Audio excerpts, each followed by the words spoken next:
as we are going to start the 9th episode of OTalakayan in a moment. OTalakayan is PAOT's first online interview program that tackles different topics and issues in OT practice and education. So for the month of May, the topics will focus on telehealth. Good afternoon, everyone. Good afternoon, Dennis. So just to have a recap of what transpired during our previous session, it was all about occupation-based coaching. And we have learned so many things about being less directive to the parents, to the caregivers. Our resource persons mentioned something about the benefits of it being a more contextualized service delivery. In the process, the caregivers, the family members are becoming more proactive when it comes to the therapy process. Now, for today's session, it will be all about sensory integration intervention. Well, we all know we have so many pediatric practitioners and they are so interested. They are very curious as to how it could be delivered through telehealth. I myself is a pediatric OT and I would want to know, given the scarcity or limitation in resources, and that I cannot handle personally my client, how would I be able to deliver my SI management to my clients through telehealth? So this will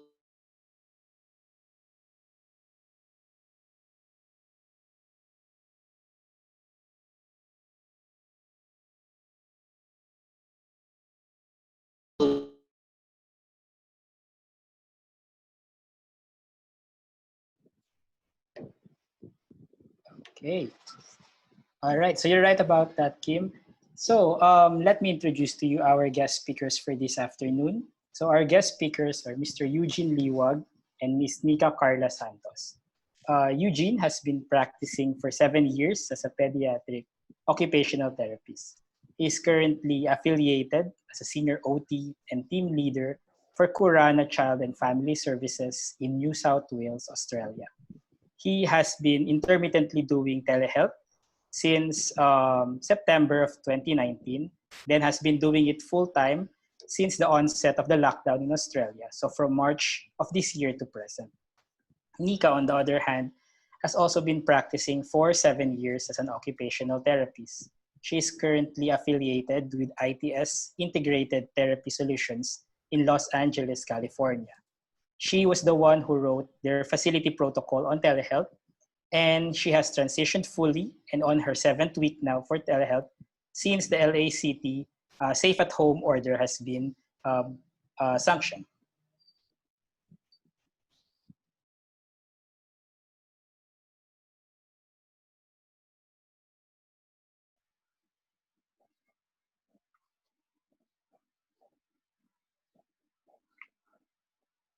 so let's start with our question. Maybe our participants or viewers would want to know, how is sensory integration addressed using telehealth? Maybe we could start with Eugene. Okay. First of all, thank you, Dennis and Kim and Paut, for having us today to talk about sensory integration. So yeah, at the moment, because of the whole COVID pandemic, we're all stuck at home, um, and that poses an issue with how we can do our therapy. Sensory integration is very crucial when it comes to pediatric intervention, and it comes with its own challenges and also some benefits as well when we talk about applying it through telehealth. So the way we would do SI through telehealth is basically the same. Like the idea is almost the same. So you would have your assessments that would be either formally through like sensory profile or sensory processing measure. But otherwise, you could also do like an informal assessment, like just based on your clinical eye. And then based on the identified weaknesses and strengths, you target those weaknesses and then you bring out those strengths to improve the skills of the kids or help them regulate themselves. So the only differences would be, I would say, of course, the resources, because if we're used to working in clinics, you've got all of your swings, all of your equipment, but now they're all at home. So you're stuck with using all of the resources that are present at the client's homes. And at the same time, too, for the therapist, you would be assuming a different role. So whereas previously you would be doing direct intervention, the person that would be applying the therapy itself. This time you would take on a more coaching role. So it's up to the families. They're your hands, they're your eyes when they're applying the therapy outside of the Zoom sessions or whatever. But it's still you that is planning out the therapy. It's still you that would decide whether, okay, this activity is too easy for the child, maybe I can make it a bit more challenging. It's still you that would indicate what sort of resources they could use at home. Um, so you would not put that problem solving demand on the parent side. You can collaborate, so that's very important. Have a conversation with the families. What do you have at home? Usually that's what I did when the COVID thing started and we started moving to telehealth. We sort of reshuffled our goals a bit, touched base with the families and said, okay, what goals would we want to address here? What would be the least stressful ones as well? Because you know how the families are also dealing with their own problems. And at the same time too, what's available at home? Do you have, for example, like clothes pegs? Or do you have like a sofa? Or do you have a bed that is stable enough to support, for example, jumping on it? You would make a list of those resources that are available at home so that it helps you plan out for future sessions. So some considerations that you would have to look at would be, first of all, like how do the deficits in sensory processing impact functional performance? So we're at home, they're not at school. What are the current presentations? You have to take it up to what's here and now. And sometimes the presentation of the children change because they're always at home. So you would have to factor that in as you do your sessions. The next one is always, it has to be child-centered. So consider the interests, the situation at home. So who are the people at home? You don't want your child to be running at home and then mommy and daddy or grandpa is on the sofa bumping around. So you would have to factor those in. Um, you would also consider the knowledge both on the therapist end and as well as the family, like how much do they know.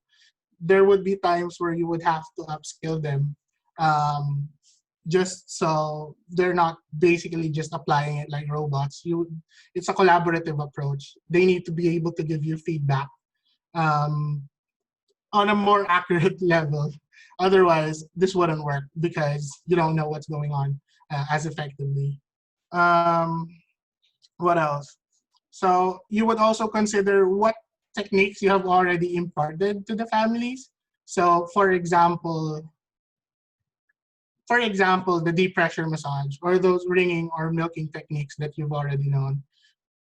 You would imagine that you can apply them still at home if you previously taught them to the family beforehand. The way we would introduce it is to try it out, demonstrate, then request for a return demo. So you can't really do a return demo right now when everyone's on the computer. So you would assume that you can only do that if the therapist has previously introduced it and was able to check, okay, mommy is able to apply the appropriate pressure. It's not it wouldn't hurt the child if they try it or anything. So those are things to consider. And that goes the same too with consent. So I know we've talked about consent before in a previous topic, but for SI specifically, I mean, we don't really do like waivers or things to sign, more on verbal consent. If you introduce a strategy, you would explain it to the family so that they're also informed.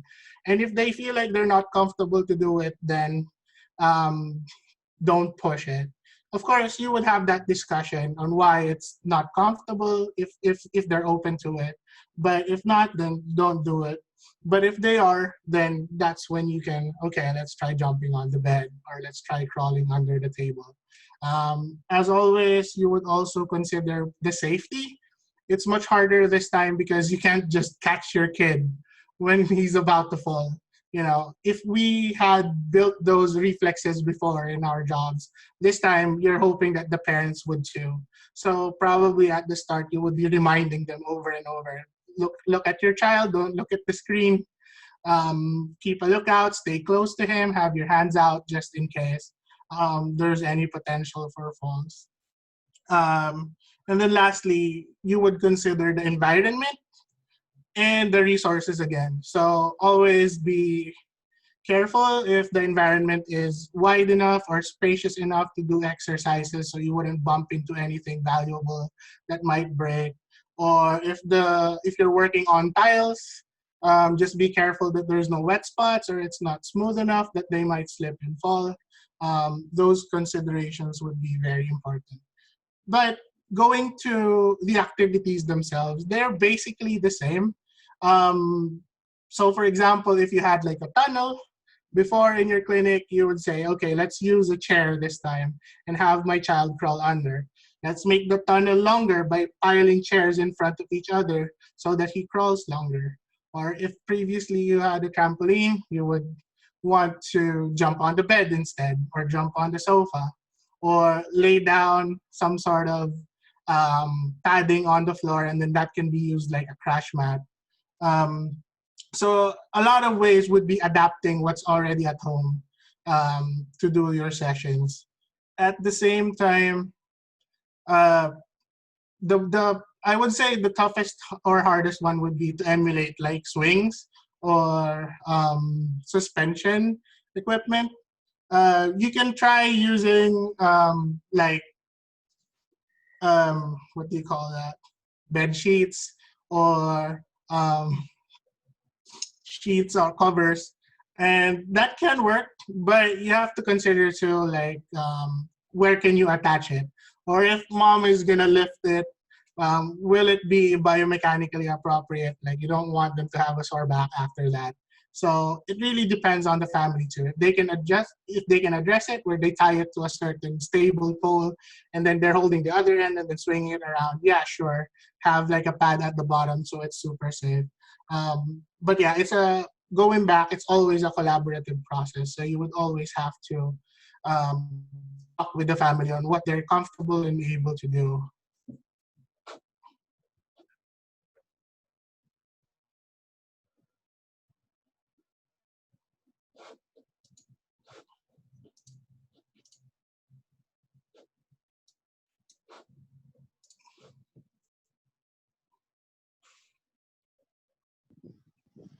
Okay, Nika, maybe you can add something to what Eugene has shared to us. Just for, I guess, for like the safety concerns as well. Usually, what we try to do is like for the environment, like with the resources. What I usually do is I try to incorporate the activities um, around their routine. So, for example, like we're doing feeding or dressing, so schedule the time around that, and then also use um, specific areas of the house. For example, like okay, of course, you have to consider sometimes like the parents clean it afterwards. So for messy play or tactile play, you can do it in the bathroom or like in front of the mirror so that they can easily wipe it. With the consent as well, I guess the culture would also factor in because sometimes like what Eugene was saying, like okay, jumping on the bed or stepping on the pillows or jumping on the pillows, is the family really okay with doing that? Because sometimes like the family doesn't really want the child jumping or like standing on the sofa or standing on the bed. So you can asking those questions beforehand if they're comfortable doing that is really helpful as well.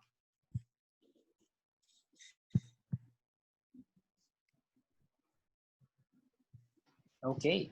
So our next question is somewhat related to some of the things that you, Eugene, and Nika has already discussed to us. But maybe we could further give light to and answer this question. So, what are the specific roles of the primary caregiver during telehealth sessions wherein we incorporate sensory integration?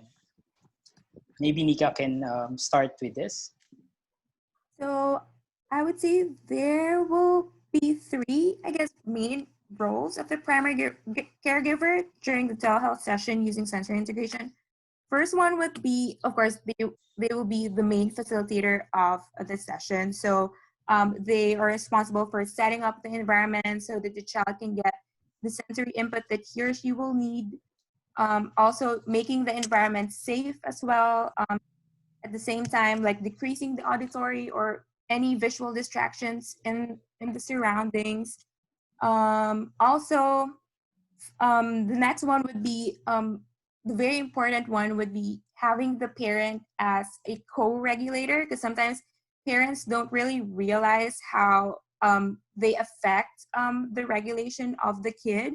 So I usually tell the parents that you as a parent must be aware of your own issues and sensory challenges as well, because sometimes like what you're feeling right now, if you start to get anxious or not comfortable or get frustrated with the child, then the child might as well feel or they will be feeling those um anxiousness as well from the parents. So usually I try to like coach them, okay, if you need a break, then we're gonna stop the session for a while so that you both guys can, return to like calm yourself down and be regulated as well.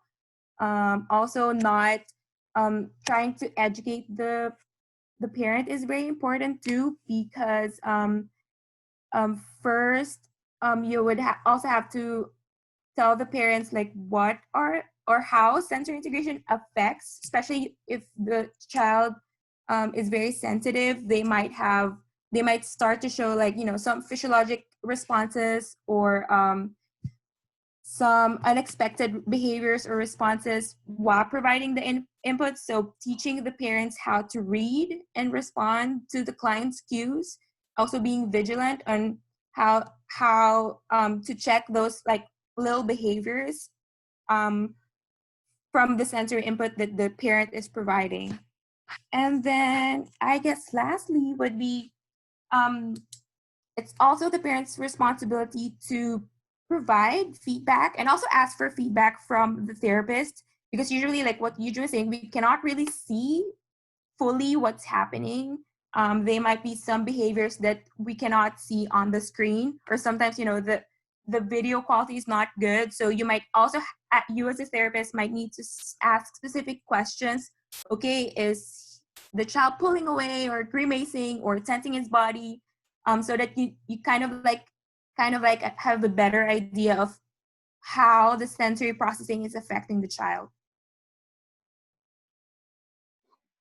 So at least we are now oriented that the parents wouldn't just be there to carry out the instructions. There are so many factors to consider. You mentioned something about co-regulation. You mentioned something about being aware of how you react, because even if the therapist would be coming up with such great activities, if the parents wouldn't really be able to be mindful of those reactions, of those anxiety that probably he or she is manifesting, that could affect the entire activity at home. So it's good to reiterate to our viewers. Eugene, would you want to add something? Yeah, just a few things. I would say during this time, the bond between the parent and the child would be highly emphasized. So sometimes when we were back in face to face, some parents can be very aloof with their children. They'll just bring them to the therapy session, hand them to the therapist, and then forget about it. This time they're taking a more increased role, and in that way they would sort of be forced to interact with children in ways that they haven't done before, and that means getting to know themselves as well as the children. So They have to be aware of themselves, like how Nika mentioned. If the parents look frustrated, that will bleed out to the kids. If they look like they're tired or they're angry, the kids can perceive that, and it will further contribute to their dysregulation. And that goes the same too with the kids. Establishing communication lines between the kids would be very important during this time. They would learn how to communicate really well, how to modulate their voice, how to slowly use their words, like instead of speaking full sentences, just emphasize the critical elements and all of that. Those are things that the parents would learn during this time. And I think it's a benefit too. Like I said earlier, telehealth has its own difficulties, but that's a big benefit because you're sort of upskilling the parents and teaching them how to interact with their kids. So that's something that I would mention. Okay, thank you. Now we would want to know, how does a typical session done? So from the preparation to the implementation to the way as to how you're documenting how a session runs, how do we do it in a certain session? Eugene? Yep. Okay. So it differs from depending on, like, for example, if an organization has a certain policy. So I can only talk about how my organization did it. But for us anyways, you would start off again, first session of telehealth would be touching base, goal setting, identifying what can be addressed and what would be too difficult. Sometimes it's a problem solving setting where, okay, the goal of the child was to make friends or something, but it's a bit too hard to address that when you're at home and there's no one else. So you would shift that. That goes the same too with sensory integration.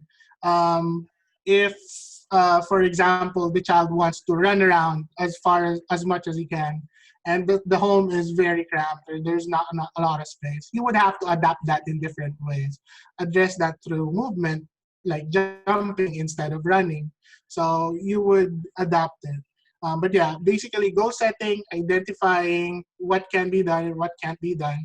Um, and at the same time, the resources, those are very big. The resources will help you plan out for the future sessions. Because if you don't know what to use, you're basically guessing what you're going to apply. So in telehealth, like a typical session, we do it in two ways. So one way could be the typical way where you just have 45 minutes and then um, 15 minutes of feedback at the end. Another way could be, because telehealth requires a lot of preparation, you're adapting different resources. You used to have flashcards and now you're digitizing each of them, or you're looking for worksheets or different exercise cards on the internet. Takes time. So for us, we've allotted 15 minutes of preparation time, which can be charged to the parent side. Um, and this involves, yeah, preparing resources and also creating some sort of template of the plan. So you know how previously some sessions could be, okay, child is brought to the clinic, mom or dad doesn't know what's going to happen during that time, and then he just receives them at the end of the day. During this time, because they are there and you need to mentally prepare them as well, we usually list out the activities. So the format would be what activity, what resources are needed for this activity that mom or dad has to prepare at home. So that once the session starts, okay, let's start activity one. You've got your paper on the floor, you've got your glue, you've got your water, you've got your paintbrush, let's do it. And because there was an increased emphasis on preparation time, the actual therapy itself sort of lessens down. So what we've done was 15 minutes of prep and planning, 30 minutes of intervention through the Zoom, and then 15 minutes at the end to do feedback and documentation.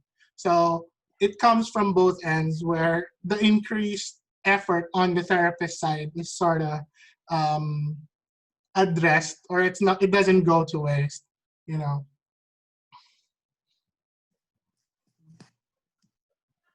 Thank you. How about for Nika?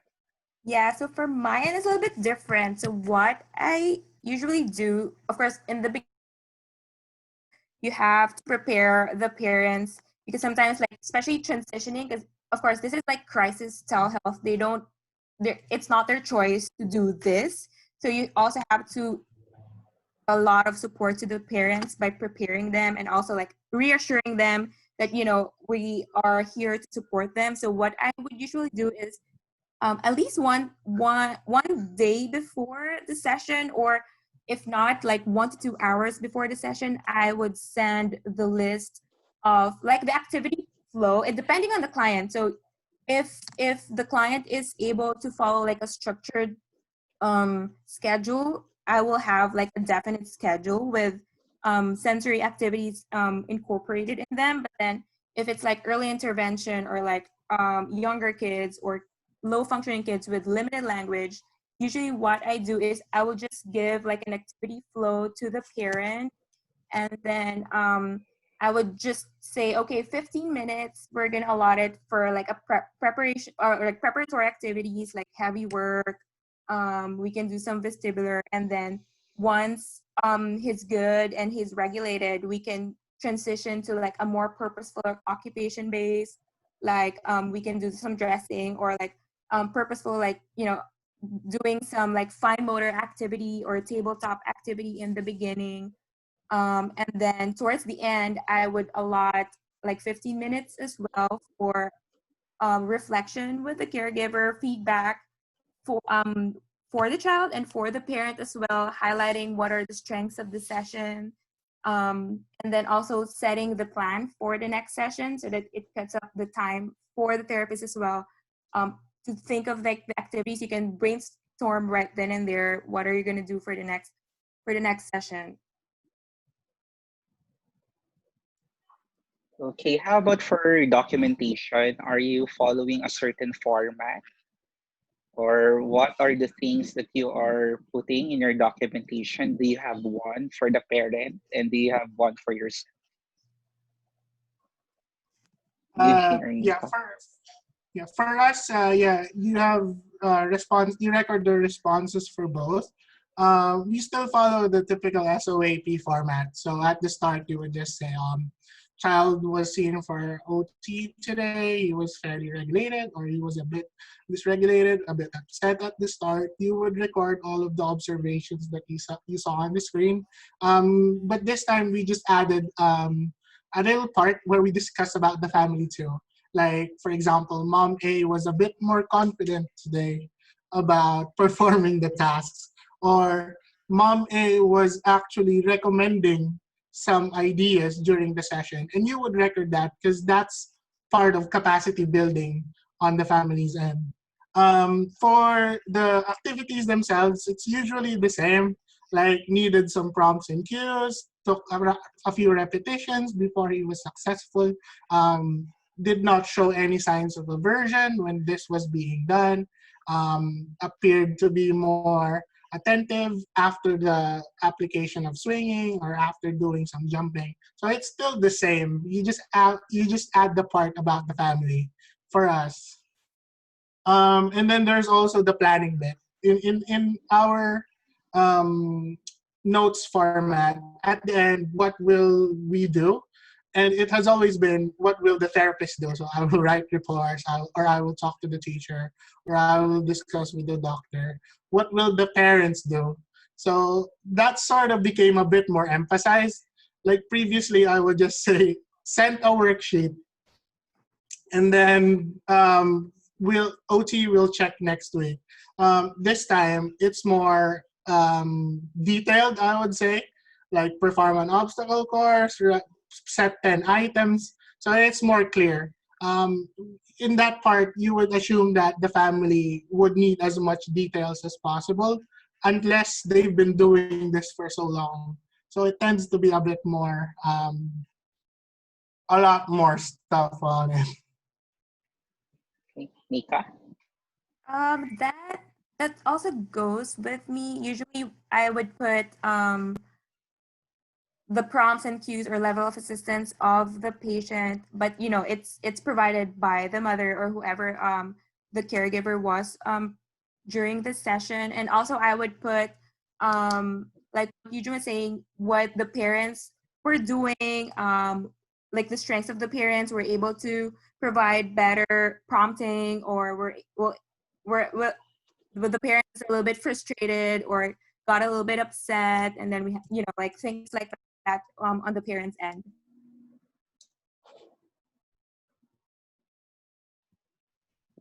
Okay, so based on the things that you said, that I think there's also a higher demand, for preparation. That's one, preparation both for on the therapist side and also on the side of the parents. As Eugene said, yeah, he usually sends a list of things uh, for the parents to prepare as well as for Nika, especially throughout the day. Also, there's a higher demand for reflection to see the feedback both from the parents and from the therapist, and also to plan out for the next session. Now, for the next question, it's what are the differences in delivery for children of different skill levels? So we know we have some clients who are probably high functioning, or those who are in the spectrum who are low functioning. So how would the service delivery differ? Maybe you could start, Eugene. Okay. So some kids can handle the therapy sessions by themselves. Like they're either tech savvy enough, or at least even just can understand the instructions cognitively, and their communication skills are high enough, just the receptive part, to follow the instructions. In those instances, mom sort of just sits on the side, directly to the child.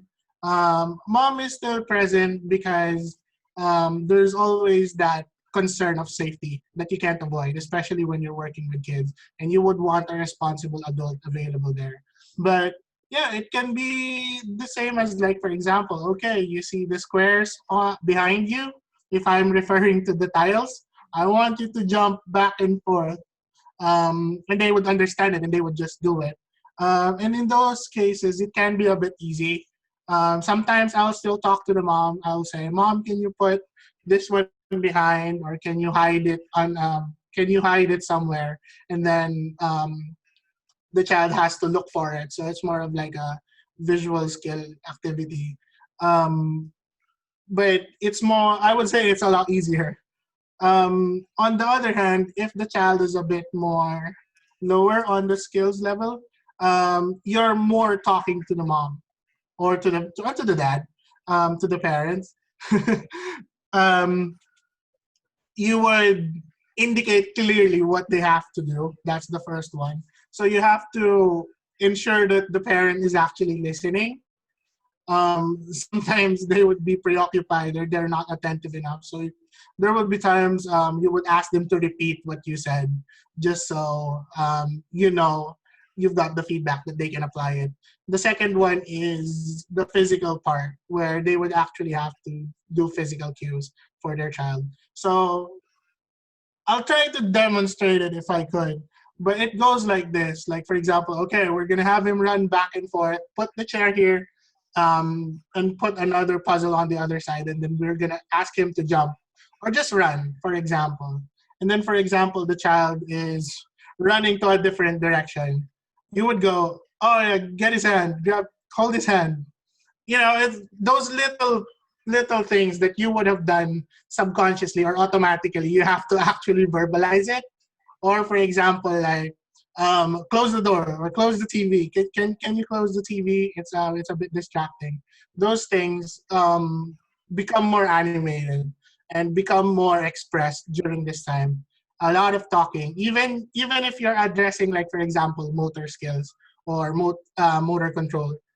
Just having the child step up, you would say, okay, put your hand under his hip and then push a bit up. Oh, too much. It's like that. It's a bit awkward, but it works. So that's how I would say there are differences with different levels.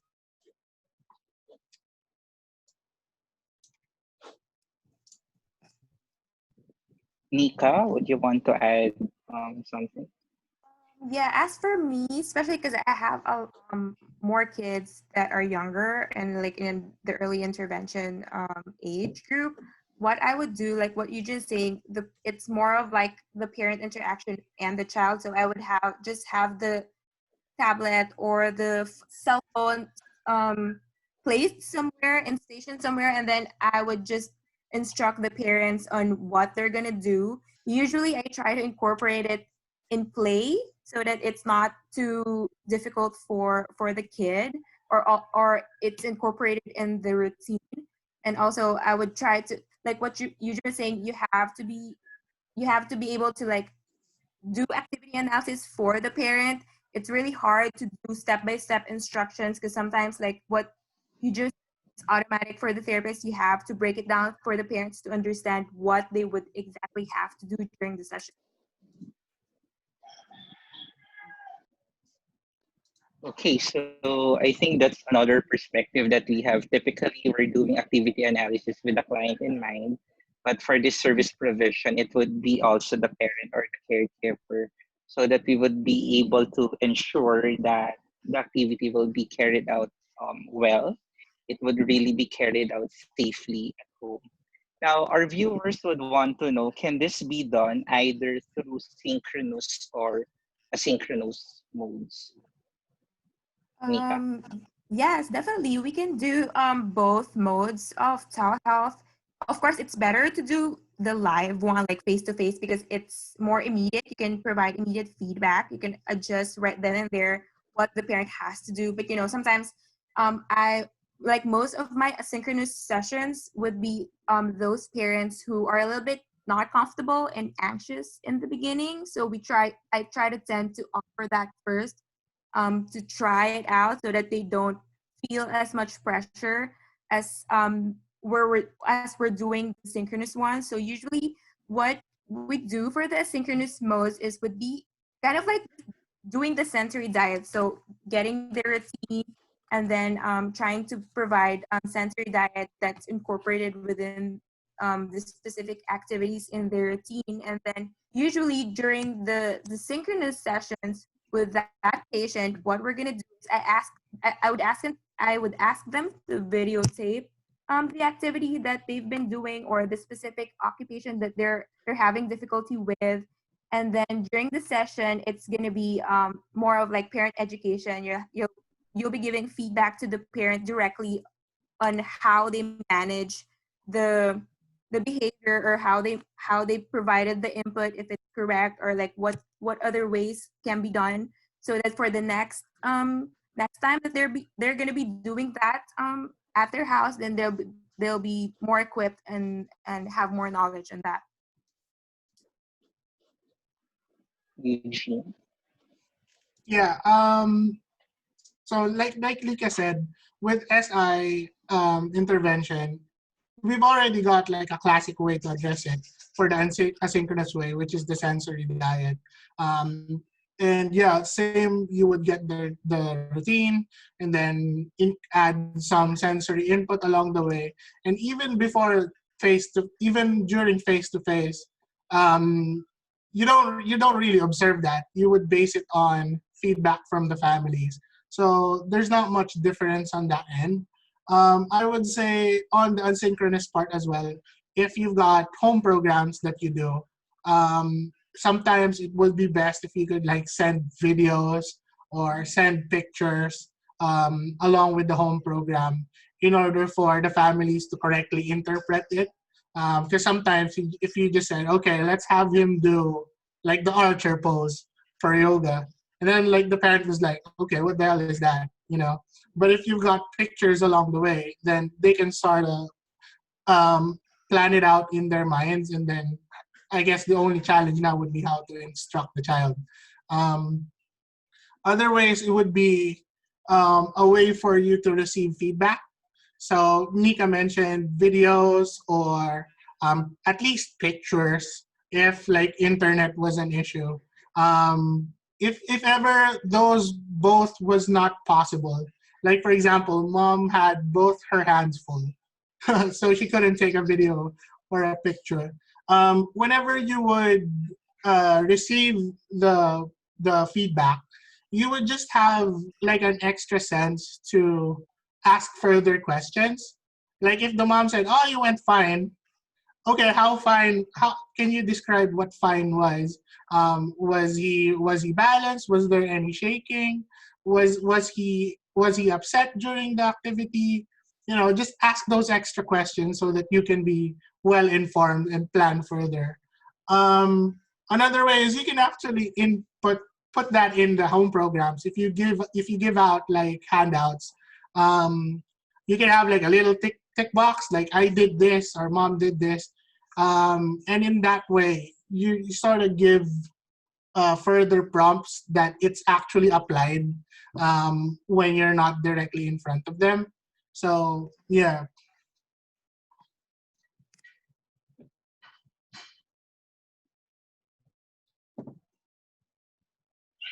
Maybe we can entertain some questions from the audience, Dennis. Okay. At this point, let's see some of our questions from the audiences. Okay, this one. Can you give us examples as to how we can target motor planning and/or censoring modulation at home? So, Nika or Eugene? Okay. Go ahead. All right. Okay. So motor planning. You would, I guess, identify as well. It goes back to the assessment and how you did. Which skills are he not able to do? What are the difficulties? And that's what you address. So, for example, if the issue was the child could not hop or could not take a step up, then that's what you would do. And the good part is obstacle courses are still possible to do at home. You just have to use your own the stuff at home to facilitate it. So, for example, if your concern was stepping up, if there's steps at home, or even just use the curb outside, and then just be very safe. If it's jumping, sometimes what I've recommended was to either jump on shoe boxes, or if the shoe boxes are too big, just two shoes back to back, and then they just have to jump over that. Um, and it really depends. When you're addressing motor planning, you could go from crawling all the way to doing skips. So same thing. The stuff that you would be using at the clinic, find alternatives that you would use at home, and it's basically the same. It's just you watching from a computer, and it's mom's hands or it's dad's hands doing the whole thing. For sensory modulation, I would say the same too. Usually it gets addressed in other tasks, like for example, bouncing or jumping. And for the synchronous way, anyways, when you're doing it, you can see with your own eyes through the video if the child is already getting regulated, or if it's too much, like the child is already being too elated or overwhelmed. So you can say, "Oh, mommy, I think that's too much. We can stop now. Let's just sit down and have them calm down." Um, on the asynchronous end, um, Nika mentioned earlier that you have to be aware of how your child is presenting. So if the child is already having a grimace or red face, moaning already, like showing signs of aversion. Or for example, sumuka na. You definitely have to stop by then. And that's part of the education that you would do for families. Okay, maybe you can add to that, Nika. Yeah, so I was just gonna say, yeah, you have to really do. I guess you have to know what the profile of the child is first, and explain it to the parent as well, so that they would know what specifically you're targeting. Like for example, like what heavy work is, or what tactile sensitivity is. Because in that way, if the parent knows that, okay, he is sensitive in the tactile system, then you would provide the modulation intervention for that specific system. And then once you're you're over the regulation, once the child is regulated and organized, then you're gonna build those sensory systems up to target higher level skills, which is like the motor planning, like bilateral coordination. So usually, what I do is I start with first with like the preparatory activity, so that you can target the modulation, or for example, like putting highly I guess stressful activities in between, and then giving another calming or organizing activity after, so that it's, and also explaining that to the parents that we're doing this in between, because after or before feeding we're gonna have to like help him reorganize again. Okay, thank you for those answers. Now we have a follow-up question to that. How do you create and implement a sensory diet of daily activities delivered via telehealth? Eugene or Nika? Yeah. So the sensory diet always boils down to the routine. What during the routine, are there any activities that you could squeeze in before breakfast or after waking up, that you would add? So when you do your interviews, I would say update your interviews, because that could have changed from when you did your initial assessment. Okay, can you give me a typical day for the child? Most likely it'll be the same whether it's a weekend or a weekday, because there's no schooling yet.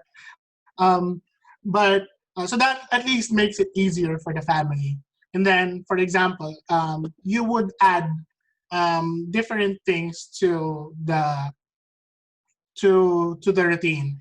For example, during dressing time, maybe dress something that has a rougher texture if that's what the child is looking for.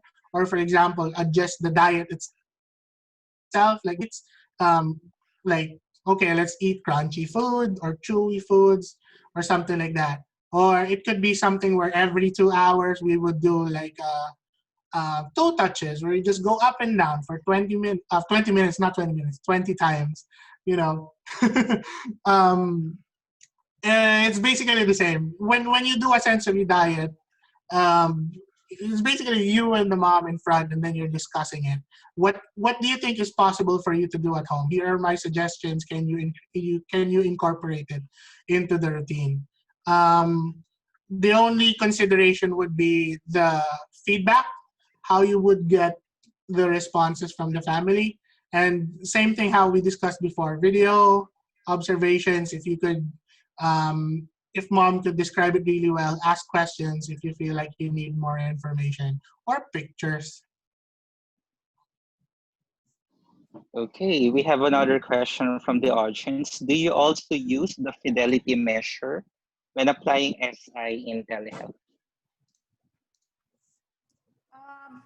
I would say, well, of course, we don't have suspended equipment, so we can only do or use the sense, like if you're talking about like IR sensor integration principles. Of course, like what Eugene and I were saying, it has to be child directed, and you don't force the sensory input. Sometimes you also have to educate the parents that we're we we're what's important is the process of getting or like doing the activity, and it's not really like, okay, you have to finish or you have to complete a specific task. And also, of course, like with the safety as well, you have to be able to tell the parents that you the environment is safe, and that the child is is also safe. Eugene? Yeah, same thing with how Nika said. When you're talking about sensory integration, any level of discomfort contributes to a lot of dysregulation. You know, unless you're actively targeting desensitization, where you would have to expose the child to controlled levels of stress. You would be very conscious with how the child presents himself, and it has to be, when you're very rarely just doing SI. You're always addressing play along the way.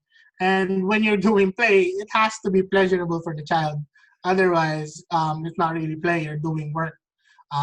And that's a lot of different things. Are you addressing behaviors now or anything else? When it comes to talking about purely sensory integration, you would have to prioritize the level of comfort that the child is feeling, and he's not feeling stressed, or he's not feeling in danger during the task. Okay. We also have another question here. Do you really push for an SI program for telehealth if you see the parents are having a hard time grasping the concept of SI? Do you push parent education first or do it along the way? It really Uh, depends on your goal. Like, of course, this sensory integration is just part of is or it's one of like the frame of reference that you're gonna use. And you also combine it with different frames of references as well.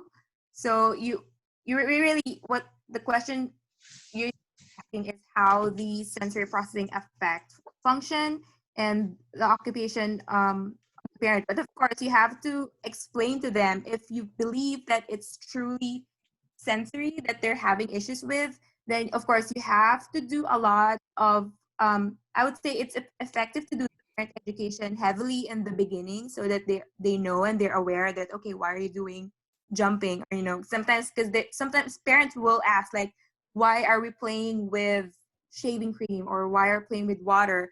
So you have to be able to explain that and tie it up to like function and how does it affect the overall regulation and the skills of the child. Eugene? Yeah, same thing too with how Nika said. It goes back to the goals. Like, what were their priority? If their goal really was SI, like have my child be regulated, like they've clearly stated that, then most likely they wouldn't have any qualms with you doing SI, you know.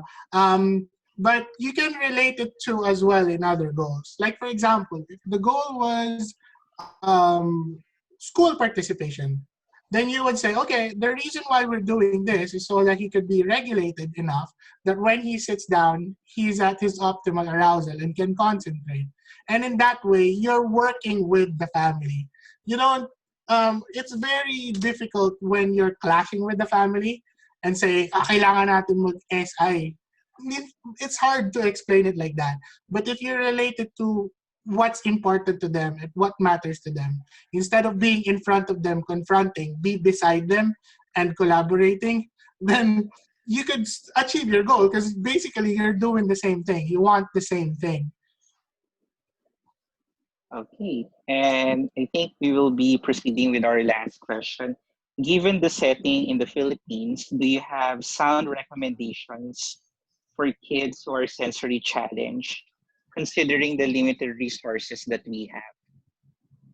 Mm, First of all, you have to know, I guess, again, like the profile of the kid. So, for example, okay, so for vestibular, let's say the child is under responsive. So you have to think, okay, what does this child need? Does he need linear or angular or rotatory? And then based from that, you'll be able to, I guess, find ways and resources in their environment and at their home, like what can I use for linear? So like what Eugene was saying, bed sheet, you can have the child sit there and have the parent pull it and then fast enough so that you get the linear input. If the child needs rotatory, you can have them swing in the office chair, or like with the bed sheet as well, you can have them rotate. If the child is tactile defensive, then you can probably have, if they don't have like paint, of course, because those are like um, harder resources that parents most likely won't have at their houses. You can actually use what they have in their during cooking, touching or like playing or mixing whatever they have to mix.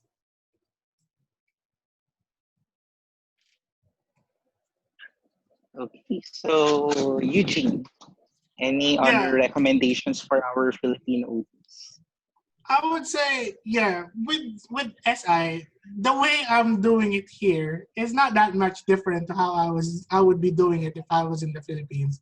You know, um, it's not like the parents here have wall climbing equipment, or bolts on the roof where they could just hang lycra. So we're stuck with using the same stuff at home. Sometimes some families would have the occasional trampoline, but it's very rare. So you're stuck with the stuff that you use at home. You're still using, for example, putty. That's a very simple activity. Just use flour, just use water, just use cornstarch, and then mix it up as much as you can, and then it will create putty for your child to play with. I did want to share. It's a short page, but a lot of my ideas come from this one. It's a free resource, and it's the stuff that you use at home anyways. And this one is, for example, fidgeting tools for the classroom, a chain of paper clips, pipe cleaners, keychains linked together, balloons, stuff that is not that hard to identify. And you don't have to do the whole list. You can just choose which ones you feel like would work for today. Mini erasers, tape stuck to the desk, 3 to 4 small Lego blocks. Some of them would be really reasonable to do at home. And these are just fidgeting tools. You can go to adapted seating if that was a concern, or self-regulation in the classroom. And this one is classroom based, but basically it's the same because the classroom would have limited resources as well. They'll pretty much have more than a regular home, but not that extensive where it's over the top or something that the parents have to go out and buy. So you can definitely address sensory integration at home. Like for example, the example that I gave earlier was just a shoebox, and that's something that you can have at home for sure. Or if you threw them away, the shoes itself, you just have to be creative. Use your activity planning and your task analysis skills, your toy analysis skills. Be very resourceful and be very creative. And you can structure a session that can be very enjoyable for a child. Okay, thank you for that, Nika and Yuji. We still have a few questions here, but it's unfortunate that we don't have that much time for today's session. So maybe what we could do for the remaining questions of the audience is we could forward them to the speakers, and maybe we could get back to you. So for now, in the interest of time, maybe we could ask for some parting words from our resource speakers for today. Uh, Nika. yeah. Parting words, I would say, kaya niyo yan, guys. Alam mo yan. We're all therapists, we're all well educated, we're all strong, we're determined. So these issues are not permanent, which is a good thing. So, there's some light at the end of the tunnel if there was some. You just have to stay strong and, think about the kids as well. At the end of the day, they need you, and just a little creativeness goes a long way. So For me, I would have to say that you really have to build a good relationship with the parents, because and give a lot of parent education, and try to explain what we're doing, and always relate it to function, so that they understand and get what we're actually trying to do with the child using sensory integration. And like what you just saying is, this is crisis telehealth, so you might also want to provide not just support for the child, but also for the parent as well, because you can also do brainstorming and feedback with the parents, and reflection, because that really helps a lot, especially to build the confidence and the level of comfort of the parents and family, so that it's going to be easier for the next sessions. So thank you, our esteemed resource person. So thank you for sharing to us that indeed SI could be delivered through telehealth. Yes, I share some apprehensions, same as with other viewers here, that there could be problems when it comes to resources, when it comes to direct patient handling. But same as what you have mentioned a while ago, if we will just be resourceful, if we will just be articulating to the family members, to the caregivers, their crucial role right now, everything would be possible as long as every stakeholder here would be well informed. And as we, the OT, really did our task when it comes to the task analysis, toy analysis, or even analyzing the very environment as to where we could conduct the session. So thank you, Nika. Thank you, Eugene. Dennis, maybe we could promote our viewers our episode 10. Okay, Kim. So for episode 10, we would like everyone to join us again on Monday, June 1, 2020 at 4:30 p.m. again. So our topic is cognitive behavior therapy via telehealth. So addressing mental health using cognitive behavior therapy with our resource person, Dr. Anthony Gresha, the president of PAOT. So we hope to see you again on Monday, June 1. Okay, POT would also want to reiterate that the interim practice guidelines have been released. So read through it carefully, kindly share it with your stakeholders, the management, so that you could come up with center or facility specific protocols for the sake and for the safety of all our stakeholders. So thank you till our next episode. Goodbye and God bless.